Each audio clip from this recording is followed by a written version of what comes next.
سورہ آل عمران آیت نمبر 33۔ آپ حضرات کے پاس پیج نمبر ہے 25۔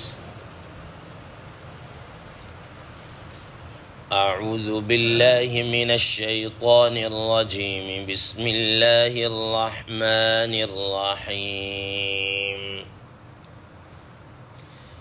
ان اللہ اصطفى آدم ونوحا وآل ابراہیم وآل عمران علی العالمین، ذریۃ بعضها من بعض، واللہ سمیع علیم۔ صدق اللہ العظیم۔ اللہم صل علی محمد النبی الأمی وعلی آلہ وسلم تسلیما کثیرا کثیرا۔ محترم سامعین کرام، ان آیات کا ترجمہ اللہ تبارک و تعالی ارشاد فرماتے ہیں، ان اللہ اصطفى آدم ونوحا، بے شک اللہ تبارک و تعالی نے نبوت کے لیے چن لیا ہے، منتخب فرما لیا حضرت آدم علیہ السلام کو، ونوحا، اور حضرت نوح علیہ السلام کو، وآل ابراہیم، اور حضرت ابراہیم علیہ السلام کی اولاد میں سے بعضوں کو، وآل عمران، اور حضرت عمران کی اولاد میں سے بعضوں کو، علی العالمین، تمام جہان والوں پر منتخب فرما لیا ہے، ذریۃ بعضها من بعض، بعض ان میں سے بعضوں کی اولاد ہیں، واللہ سمیع علیم، اور اللہ تبارک و تعالی خوب سننے والے ہیں، خوب جاننے والے ہیں۔ محترم سامعین کرام، ما قبل کی آیات میں اللہ تبارک و تعالی نے اپنی محبت کا ذکر فرما کر یہ بتایا کہ میری محبت کا راستہ اتباع رسول اور اطاعت رسول کے راستے سے ہو کر آتا ہے۔ محترم سامعین کرام، اسی طریقے سے فرمایا کہ جس طریقے سے اپنے اپنے وقت کے اندر میری محبت کا راستہ حضرت آدم علیہ السلام، حضرت نوح اور ان حضرات انبیاء علیہ السلام کی اطاعت سے ہو کر آتا تھا، کہ جو ان کی اطاعت کرتا تھا گویا کہ ان کی میرے ساتھ محبت تھی۔ تو یہاں پر بھی اللہ تبارک و تعالی نے نبی کریم صلی اللہ تعالی علیہ وسلم کی اتباع اور اطاعت کو اپنی محبت کا سبب قرار دیا۔ دوسرے نمبر پر حضرات مفسرین کرام رحمہ اللہ یہ بھی فرماتے ہیں کہ یہ جو لوگ اب نبی صلی اللہ علیہ وسلم کے زمانہ میں جو یہود اور نصارہ جو آپ صلی اللہ تعالی علیہ وسلم کی نبوت کے اندر شک اور تردد کے اندر تھے، شک میں تھے، اور اسی طرح مشرکین عرب بھی تھے، تو اللہ تبارک و تعالی نے فرمایا کہ نبی صلی اللہ تعالی علیہ وسلم ایسے ہی اللہ تبارک و تعالی کے رسول ہیں، جیسا کہ اللہ تبارک و تعالی نے رسالت کے لیے حضرت آدم علیہ السلام، حضرت نوح علیہ السلام اور اس طریقے سے دیگر حضرات علیہ السلام کو نبوت کے لیے منتخب کیا ہے، تو ویسے یہ بھی اللہ تبارک و تعالی کے پیغمبر اور رسول ہیں۔ محترم سامعین کرام، آج کی یہ جو آیات ہیں ان کا بیک گراؤنڈ اور تمہید کے طور پر یہ بات سمجھے کہ جیسا کہ آپ حضرات کے علم میں ہے کہ جب ہم سورہ بقرہ پڑھ رہے تھے تو سورہ بقرہ میں روئے سخن یہود کی طرف تھا، ان کی بہت ساری غلطیاں، بہت سارے ایسی چیزیں جو ان کے اندر تھی، اللہ تبارک و تعالی نے ایک ایک چیز کر کو بیان کیا، جس میں انبیاء علیہ السلام کو قتل کرنا الیاذ باللہ، اسی طریقے سے اللہ تبارک و تعالیٰ کے کلام میں تحریف کرنا اور ضد کرنا، نہ ماننا، ناشکری کرنا، اور بہت ساری ایک لمبی تاریخ اللہ تبارک و تعالیٰ نے اور ان کے متعلق جو ان کے اندر خرابیاں تھیں ان کا ذکر کیا۔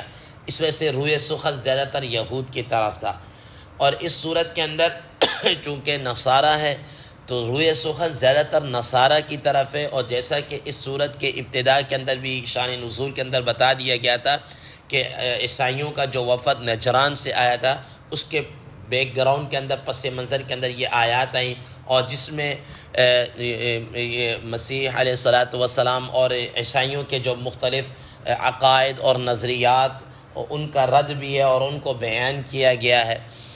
محترم سامعین کرام، تو اس وجہ سے اس صورت کے اندر زیادہ تر رخن عیسائیوں کی طرف ہے، نصارہ کی طرف ہے۔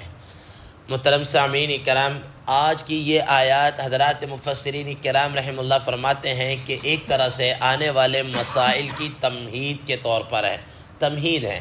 وہ تمہید اس طرح ہے، حضرات مفسرین کرام رحم اللہ فرماتے ہیں کہ اگر ہم تھوڑا سا غور کریں تو اس وقت نزول قرآن کے موقع پر دنیا کے اندر دو بڑی سلطنتیں آباد تھے۔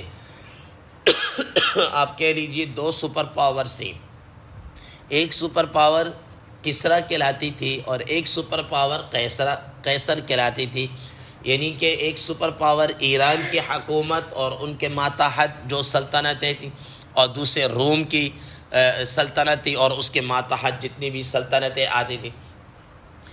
یہ جو ایران کا علاقہ، فارس جس کو کہا کرتے تھے، کسریٰ کی جو بادشاہت تھی، اس کے زیر نگین یہ موجودہ اس وقت کا پاکستان، ہندوستان، افغانستان، رشیا، چائنا، یہ سارے کے سارے یہ کسریٰ کے ماتحت ہے، ٹھیک ہے نا، شاہ ایران یعنی فارس والوں کے ماتحت ہے۔ اور اسی طریقے سے باقی جو دنیا تھی ان کے اوپر روم کی یعنی کہ حکومت تھی اور ان کے ماتحت ہے۔ اور دونوں کے اندر یہ خرابی موجود تھی کہ ظلم و ستم کی انتہا، ہر طرف ظلم و ستم، عدل و انصاف کی نام کی کوئی چیز نہیں تھی۔ اور قوموں کے اندر جو بگاڑ آتا ہے وہ دو چیزوں کی وجہ سے آتا ہے کہ نمبر ایک عقیدے کی خرابی ہو، نمبر دو سیاست کی خرابی۔ عقیدے کی خرابی کے اندر ان کا عقیدہ درست نہ ہو، یہ بنیادی چیز ہے۔ جب عقیدہ درست نہیں ہوگا تو بندے کے اعمال اور یہ ساری چیزیں کیا ہے، خراب ہونا شروع ہو جاتی ہیں۔ اور دوسرے نمبر پر سیاست کی خرابی یہ ہے کہ ان کے اندر عدل و انصاف نام کی چیز نہیں تھی۔ جس طریقے سے آپ دیکھ لیجئے کہ آج بھی لوٹ مار، چور بازاری، ہر طرح کا ظلم و ستم کا ہر طرف دور دورہ ہے، ویسے ہی وہاں پر بھی تھا۔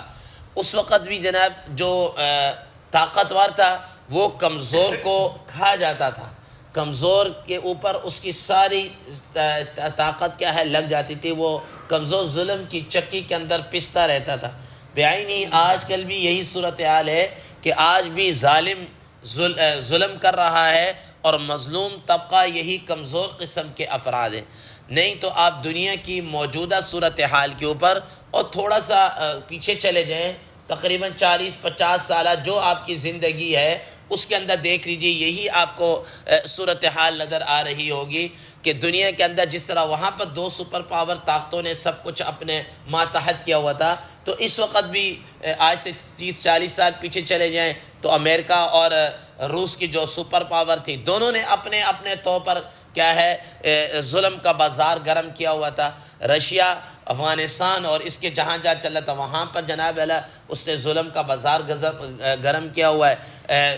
امریکہ تھا ویتنام کے اندر اور اس طریقے سے سارا اس نے کیا، ٹھیک ہے۔ اور پھر ان کے ماتحت جو افراد تھے وہ بھی اس طریقے سے جہاں ان کا داؤ چلتا تھا وہ بھی کرتے تھے۔ یہود تھے وہ اپنی جگہ ظلم و ستم، فلسطین کے اندر دیکھ لیجئے کہ اسرائیل کے یہ جو امریکہ کا جو پالتو درندہ اس نے کیا کیا ظلم نہیں ڈھایا۔ ادھر یونان اور قبرص اور ان علاقوں میں دیکھ لیجئے، فلپائن کے علاقوں کے اندر دیکھ لیجئے، اسی طریقے سے آپ چلے جائے صومالیہ اور ان علاقوں میں چلے۔ مطلب ہے کہ جس طرف آپ کی نگاہ چلتی چلی جائے گی، جہاں تھوڑا سا کسی کے پاس اقتدار اور طاقت ہے تو اپنے طاقت کے نشے کے اندر کمزوروں کے اوپر اس کا ظلم، اور اس کی سب سے بڑی وجہ سیاسی ہے عدل و انصاف کا نہ ہونا۔ جہاں پر عدل و انصاف نہیں ہوگا وہاں پر یہ ساری چیزیں ہوگی۔ یہی دو چیزیں اس وقت نصارہ کے اندر بھی یہی چیزیں تھیں۔ اللہ تبارک و تعالیٰ نے ان سب کی جناب کیا کی اصلاح کی۔ سب سے پہلے چونکہ عقیدے کی اصلاح مطلوب تھی، اور ان کا عقیدہ کیا تھا؟ عیسائیوں کا اور نصارہ کا یہ عقیدہ تھا کہ اللہ تبارک و تعالیٰ تین ہیں یا تین میں سے ایک ہیں، اور تین مطلب ہے کہ اس طریقے سے تثلیث کا عقیدہ انہوں نے ایک گھڑا ہوا تھا۔ اللہ تبارک و تعالیٰ نے اس تثلیث کے عقیدے کو کیا کیا؟ رد کیا ہے۔ اب یہاں سے اس کی ابتدا ہوتی چلی جا رہی ہے کہ کیسے اس تثلیث کے عقیدے کا رد کیا گیا۔ چونکہ یہ کہتے تھے کہ حضرت عیسیٰ علیہ السلام اللہ تبارک و تعالیٰ کے بیٹے ہیں، اللہ تبارک و تعالیٰ کے بیٹے ہیں۔ جب اللہ تبارک و تعالیٰ کے العیاذ باللہ بیٹے ٹھہرے تو اس کا مطلب یہ ہوا کہ نسب اللہ تعالیٰ کے ساتھ، اللہ تعالیٰ نے یہ بیان کر کے بتا دیا کہ ان کا نسب تو اللہ تعالیٰ کے ساتھ ہے، لم یلد ولم یولد، اس کی تو نہ اولاد ہے نہ کچھ ہے ہی نہیں ہے، ان کا نسب تو کسی اور طریقے سے کیا ہے چل رہا ہے، ان کے آباء و اجداد اور اس طریقے سے موجود ہیں۔ جب ان کے آباء و اجداد موجود ہیں تو اس کا مطلب یہ ہے کہ یہ تو آپ ہی کی طرح کے بشر ہیں، یہ آپ ہی کی طرح کے کیا ہے انسان ہے۔ جس طرح آپ لوگوں کا نسب نامہ ہے اسی طریقے سے ان کا بھی کیا ہے نسب نامہ ہے۔ تو اس کی ابتدا کرتے ہوئے اللہ تبارک و تعالیٰ فرمایا ان اللہ اصطفى آدم و نوحا و آل ابراہیم، اور پھر اسی ضمن کے اندر اللہ تبارک و تعالیٰ جیسے آگے چل کر یہ آیات آئیں گے کہ اللہ تبارک و تعالیٰ نے حضرت آدم علیہ السلام کی تخلیق کو پیدا کر کے اس کو بیان کر کے بتایا کہ ان مثل عیسیٰ عند اللہ کمثل آدم خلقہ من تراب ثم قال له کن فیکون، کہ اللہ تبارک و تعالیٰ نے کہ عیسیٰ علیہ السلام تو آدم علیہ السلام کی طرح ان کو بھی مٹی سے پیدا کیا گیا، ان کو بھی مٹی سے پیدا کیا گیا، ان کو بھی کہا کن فیکون۔ یہاں پر بھی اللہ تبارک و تعالیٰ کا کن فیکون ہے۔ اگر حضرت عیسیٰ علیہ السلام صرف اس طور پر کہ بن باپ کے پیدا ہوئے ہیں اور وہ اللہ کے بیٹے بن گئے تو پھر آدم علیہ السلام کا کیا؟ ان کے تو نہ ماں ہی کوئی نہیں ہے، باپ بھی نہیں ہے، ماں باپ کے اللہ تبارک اپنی قدرت کاملہ سے کیا کیا ہے؟ پیدا کیا ہے۔ تو یہ اللہ تبارک و تعالیٰ نے ایک تمہید شروع کی، اور پھر ان کے عقائد کو بیان کرتے کرتے رد کرتے ہوئے یہ سارا سلسلہ آگے تک کیا ہے چلتا چلا جائے گا۔ تو فرمایا ان اللہ اصطفى آدم و نوحا، اللہ تبارک و تعالیٰ نے حضرت آدم علیہ السلام کو کیا کیا ہے؟ منتخب کیا ہے، چنا ہے۔ محترم سامعین کرام کہ اللہ تبارک و تعالیٰ نے بہت ساری مخلوق پیدا کی ہے۔ آپ دیکھ لیجئے زمین ہے، آسمان ہے، یہ اللہ تعالیٰ کی مخلوق ہے، سورج ہیں، ستارے ہیں، سیارے ہیں، شجر حجر، جتنی مخلوقات سب اللہ تعالیٰ کی مخلوق ہے۔ انہی مخلوقات میں سے انسان بھی اللہ تبارک و تعالیٰ کی ایک مخلوق ہے، لیکن اللہ تبارک و تعالیٰ نے حضرت آدم علیہ السلام کی اس بدولت اللہ تعالیٰ نے شرف انسانوں کو شرف بخشا ہے کہ اپنی خلافت کا اعزاز انسانوں کو دیا، اور پھر جو انسانیت میں سب سے بڑا ٹائٹل ہے، سب سے بڑا ایوارڈ ہے وہ نبوت کا ہے، وہ اللہ تعالیٰ نے انسانوں کے اندر کیا کیا؟ شروع کیا۔ فرشتوں کے اندر نہیں ہے، جنات کے اندر نہیں ہے، کسی اور مخلوق کے اندر نہیں ہے، اللہ تبارک و تعالیٰ نے انسانوں کے اندر شروع کیا۔ تو فرمایا ان اللہ اصطفى آدم، کہ اللہ تعالیٰ نبوت کے لیے آدم علیہ السلام کو منتخب کیا، اور سب سے پہلے آدمی بھی وہی ہیں، سب سے پہلے پیغمبر بھی کیا ہیں؟ وہی ہیں، اور اس کے بعد نوح علیہ السلام، اور ان کو کیا کیا؟ بیان کیا۔ حضرت نوح علیہ السلام ان کے متعلق ہے کہ سب سے اول الرسل حضرت نوح علیہ السلام، سب سے پہلے شریعت جن کو دی گئی وہ حضرت نوح علیہ السلام۔ قیامت والے دن بھی لوگ حضرت نوح علیہ السلام کے پاس جائیں گے سفارش کے لیے کہ آپ ہماری سفارش کر دیجئے، کیونکہ آپ سب سے پہلے کیا ہے؟ پیغمبر ہیں۔ لیکن حضرت نوح علیہ السلام معذرت کر لیں گے۔ حضرت نوح علیہ السلام کی قوم سب سے پہلی وہ قوم ہے جس پر اللہ تبارک و تعالیٰ کا کیا ہے؟ عذاب ہے، اور ان میں سے جو افراد بچ گئے ساری باقی نسلیں انسانی ان سے چلی، اسی وجہ نوح علیہ السلام کو ابو البشر ثانی بھی کہا جاتا ہے۔ پھر حضرت ابراہیم علیہ السلام حضرت نوح علیہ السلام کی کیا ہے؟ اولاد میں سے ہیں، اور اللہ تبارک و تعالیٰ نے حضرت ابراہیم علیہ السلام کو ابو الانبیاء بنایا ہے۔ آپ حضرات کے علم میں ہے کہ اللہ تبارک حضرت ابراہیم علیہ السلام کو خود اللہ تعالیٰ نے فرمایا انی جاعلک للناس اماما، کہ میں نے آپ کو لوگوں کے لیے امام اور پیشوا بنا دیا۔ قال ومن ذریتی، کہا کہ میری اولاد میں سے، قال لا ینال عہد الظالمین، کہ آپ کی جو اولادوں میں سے ظالم ان کو یہ نہیں ملے گا۔ تو حضرت ابراہیم علیہ السلام اور ان کی اولاد کے اندر اللہ تبارک و تعالیٰ نے پھر یہ سلسلہ کیا کیا شروع کیا. آگے فرمایا وَآلَ عِمْرَانَ عَلَى الْعَالَمِينَ. اس حضرت عمران علیہ السلام کی اولاد ہے. اب عمران سے کیا مراد ہے؟ حضرات مفسرین کرام رحمہ اللہ فرماتے ہیں کہ دو قول ہیں کہ ایک تو حضرت موسیٰ علیہ السلام کے والد کا نام بھی عمران ہے اور حضرت مریم علیہ السلام کے والد کا نام بھی کیا ہے؟ عمران ہے.